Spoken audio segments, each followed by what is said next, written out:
To RP7 TV news.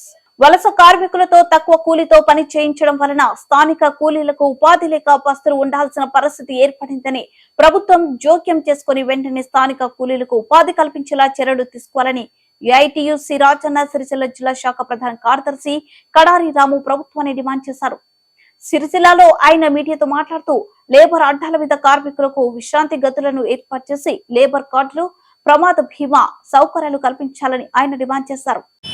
Rajanna Sircilla జిల్లా Sircilla labour అడ్డా పైన భవన నిర్మాణ కార్మికులు ప్రధానంగా చూస్తే ఇప్పుడు ఒక్కొక్క రోజు 11, 12 అయినా కూడా చుట్టూ మారుమూల ప్రాంతాల నుంచి సిరిసిల్ల అడ్డా మీదకి రావడం జరుగుతూ ఉంది. ప్రధానంగా చూసుకుంటే ఇలా ఉపాధి లేక కైకిలు కూలి దొరకక కార్మికులు అనేది మరిపోవడం జరుగుతూ ఉంది. ప్రధానంగా చూసుకుంటే నిత్యావసర సరుకుల ధరలు చూస్తే విచ్చలవిడి రేట్లు పెంచినటువంటి పరిస్థితి ఈ కేంద్ర రాష్ట్ర ప్రభుత్వాలు. ప్రధానంగా ఈ ప్రభుత్వాన్ని కోరుతాం. గత ప్రభుత్వం మీద ఎన్నో ధర్నాలు చేసినప్పటికీ బీహార్, యూపీ కూలీలు వచ్చి స్థానికంగా ఉన్న కార్మికులకు ఉపాధి కరువైందని చెప్పడం జరిగింది. ప్రధానంగా అక్కడక్కడ ఎన్నో అవినీతికి పనులు చేస్తూ ఉన్నారు. బీహార్, యూపీ వలన ఎన్నో ఘోరాలు జరుగుతూ ఉన్నాయని కూడా చెప్పడం జరిగింది. స్థానికంగా ఉన్న కార్మికులకు పని దొరకకుండా కూడా